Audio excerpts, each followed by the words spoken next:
Hello, my name is Stu Taylor. I'm the CEO of iDE Canada. Thank you for tuning in to our 2023 Gala presentation, Looking Back, Growing Forward. In this brief video, we invite you to join us as we celebrate some of the milestones that you have made possible, such as powering entrepreneurs to reach over 40 million people with life-changing solutions such as irrigation, new markets for smallholder farmers, clean water, and the humble but transformative toilet. We'll hear from iDE's founders on the original vision and early successes that gave rise to the results that we celebrate today. And we invite you to join us as we grow forward. Our keynote speaker, Sarah Custer-Lalanne, is leading iDE's efforts to bring affordable sanitation to millions of people. Whether it's bringing health and dignity through a toilet, or the wealth and opportunity that new markets can bring to smallholder farmers, it all starts with powering entrepreneurs. Thank you for joining us on that journey. I hope in the next few minutes, you'll be encouraged by the results that you have made possible and inspired by the incredible opportunity that lies in front of us to power women entrepreneurs, transforming their lives, their customers, their families, and their communities. Are you ready? Let's grow.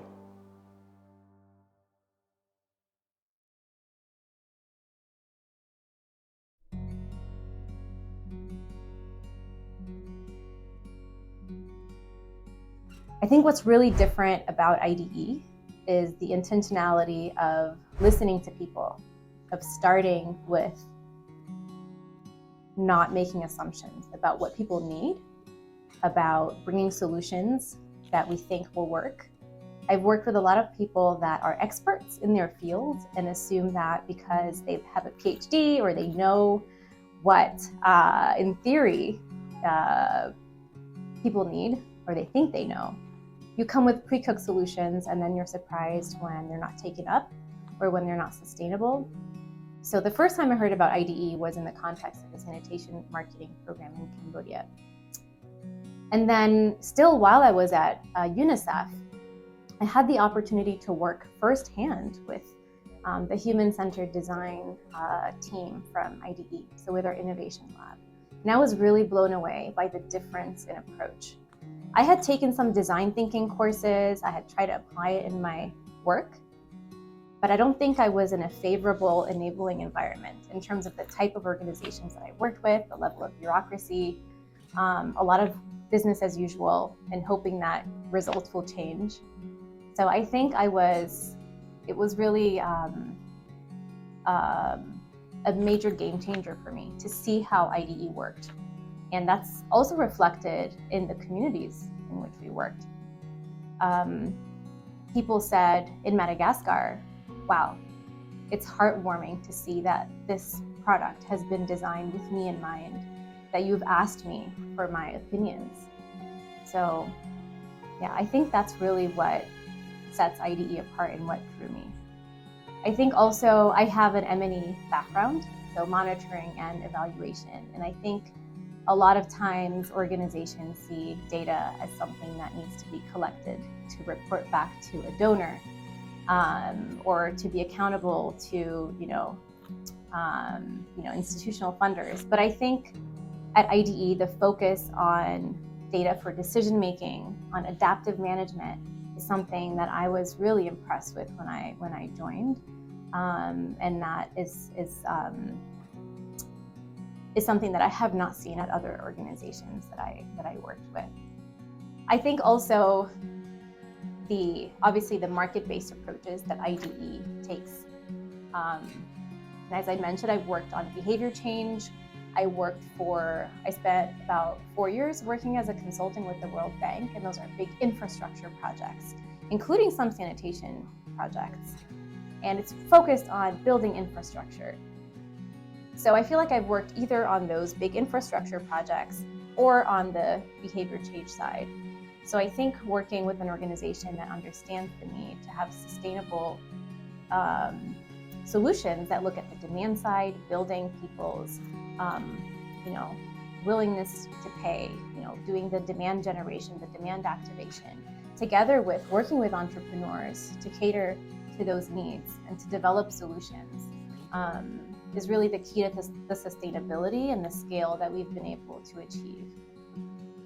Last year, I was able to go to Ghana to visit our program and our team there. And I was able to meet with Adam Adamu, who is one of our women toilet business owners in Ghana. And she's been working with the program, I believe, about 4 years now.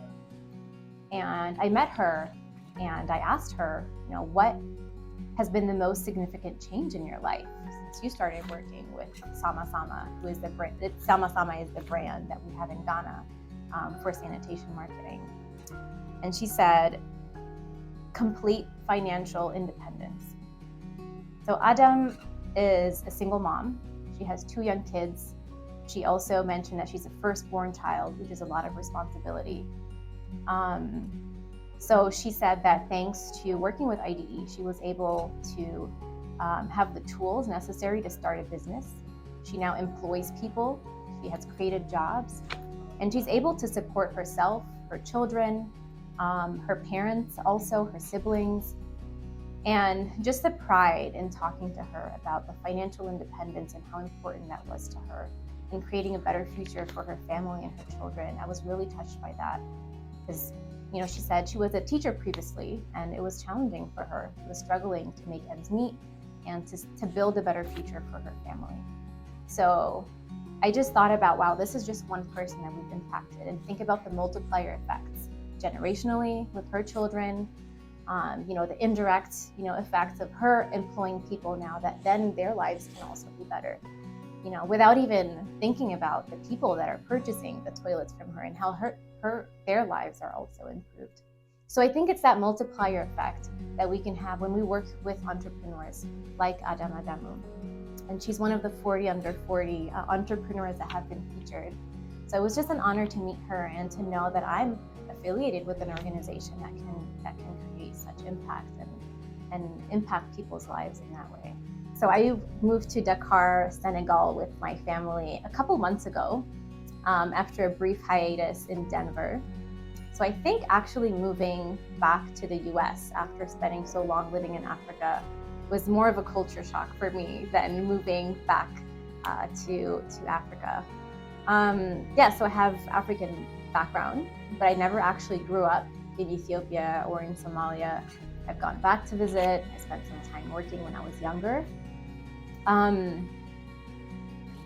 And ultimately, yes, like I was saying, I knew that I always wanted to give back. And I have 2 kids of my own now. They're 5 and 7 years old.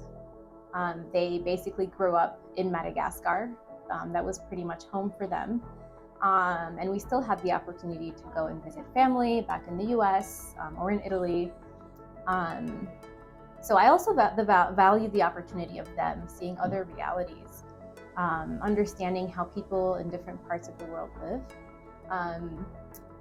communicating a sense of gratitude to the opportunities that we have, and thinking about how we can make the world a better place. But I think Africa in general, so I've lived in Ethiopia, in the DRC, in Madagascar, Mali, Burkina Faso, and traveled to other countries as well for work. The saying that we say at iDE, entrepreneurs are everywhere, I think that's very much true when you're in Africa. There's this sense of, it's always bustling. People are always finding ways to make things work. There may be a lot of challenges, but people do their best to, find solutions. So I think that sometimes in the West, and the US and Canada and Europe, we have this idea that people are waiting for handouts. People are, very American saying, like picking yourself up by your bootstraps. People are working hard.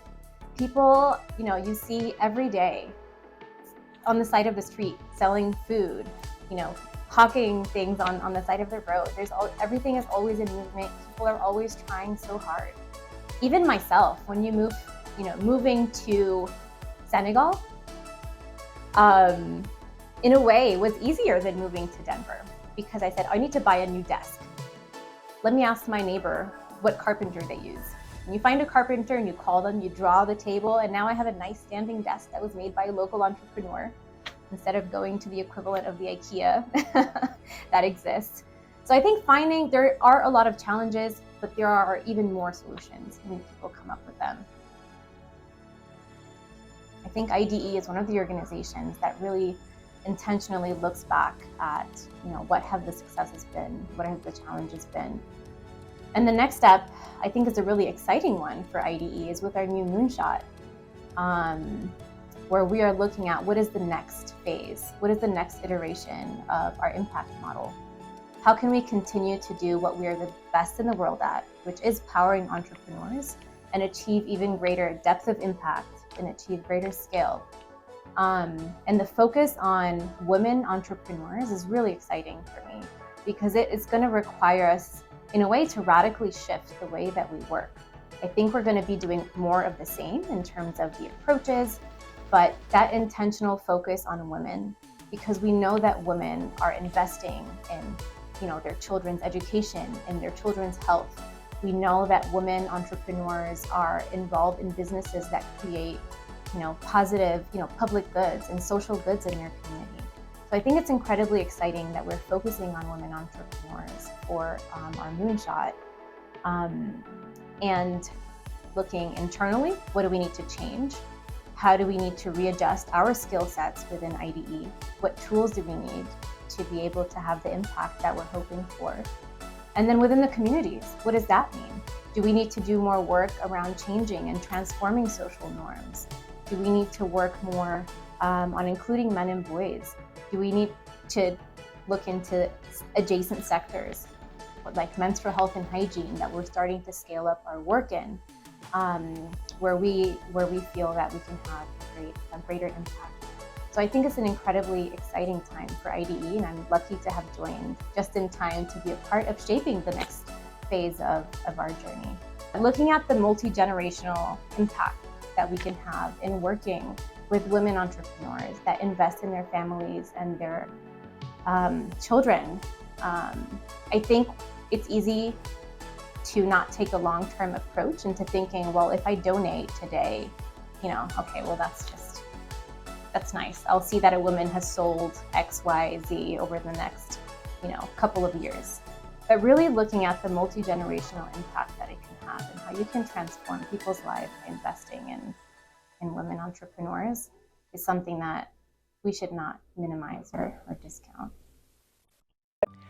Thank you, Sarah, for inspiring us with stories of impact and looking ahead to the next opportunities to power entrepreneurs.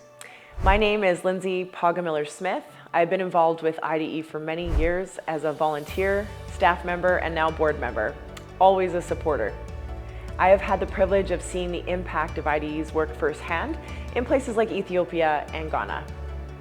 I always resonated with iDE's commitment to powering entrepreneurs, but having the opportunity to meet those entrepreneurs face to face and see the results for myself made it all very real. In particular, what sticks with me is the grit and determination of women entrepreneurs who face so many challenges. In so many places, cultural barriers and discrimination, along with overwhelming burden of domestic work, make it seem almost impossible for women to succeed as entrepreneurs and leaders in their communities. It's like a fertile field being paved over with concrete.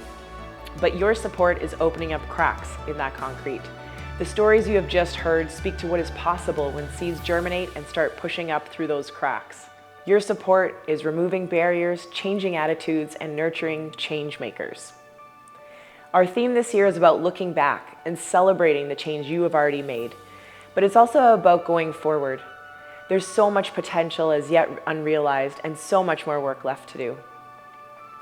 Your gift today will enable iDE to launch a bold initiative to power women entrepreneurs and accelerate that transformation of potential into real and lasting change for women, for their families, and for their communities. Your gift also grows forward with each individual story, like the story of Adamu that we just heard. And as you have already heard, the impact is not just there for today or tomorrow, it's generational. An opportunity for a woman today means opportunity for her children and her grandchildren. We can break cycles of poverty and create new generations of opportunity. The stories you have just heard demonstrate the possible. And now I invite you to make it possible for more women to grow forward. Your gift, no matter what size, will empower women entrepreneurs with new innovative business solutions, training, marketing, new connections, and financing. We have already raised over $180,000, more than halfway to our Gala goal of $320,000. To donate now, please visit our website, idecanada.org, or use the QR code to make your donation online. You can also send a check to IDE Canada. If you received a Gala package, please use the donation card and envelope provided. Thank you for your support. Thank you for making it possible for everyone to truly grow forward.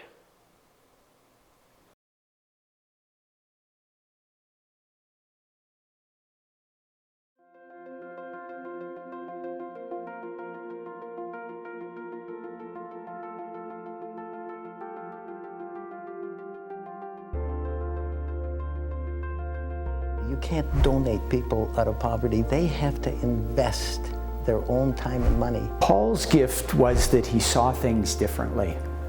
It was often simple, but brilliant. One of his favorite lines was, "People are poor because they don't have enough money." Paul had this idea of the business principles, the entrepreneurship as being a better way of doing development than charity. And I agreed with that, except that he didn't really have a good way of putting it into practice in the development world. He didn't have the connections. And so possibly my contribution was both that I connected him and Jerry, two entrepreneurs, two good entrepreneurs, and I connected them to the development world. And so you have 1 acre of irrigated. And you irrigate that through the whole dry season? At first, it was new and exciting to be a part of iDE, like any startup. But over time, it became more about the impact. The impact on individual lives makes this work meaningful. waxaan u iibsaday horumar inaan sameeyo camal ayaan rabay oo beecmushtar ahaan aan iraado heer fiican aad la martid waxa weeye 6 aan dhalay iyo 6 boqol dhalay iyo 3 ila dhalatay. If you go back to the origins of iDE, the original project, the donkey cart, was a project that was run by women. The men were in the desert, the women ran the camps, the women bought the donkey carts, but culturally in Islamic society, they couldn't drive them. So they owned the carts, managed them, and hired a man to drive them. So that was the original project, very much oriented around the woman as an entrepreneur. International Development Enterprises, IDE, treats poor people as customers instead of as recipients of charity. Over the last 10 years, iDE and its partners have installed 1 million treadle pumps for poor farmers in Asia.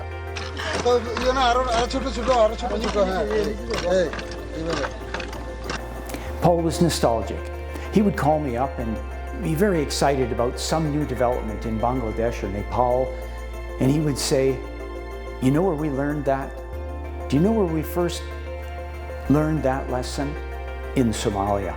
And then we would begin a half-hour tour down memory lane about the way things were way back at the start. The only way poor people can move out of poverty is by investing their own time and money. But they need entrepreneurial opportunities to do that. They are natural entrepreneurs themselves.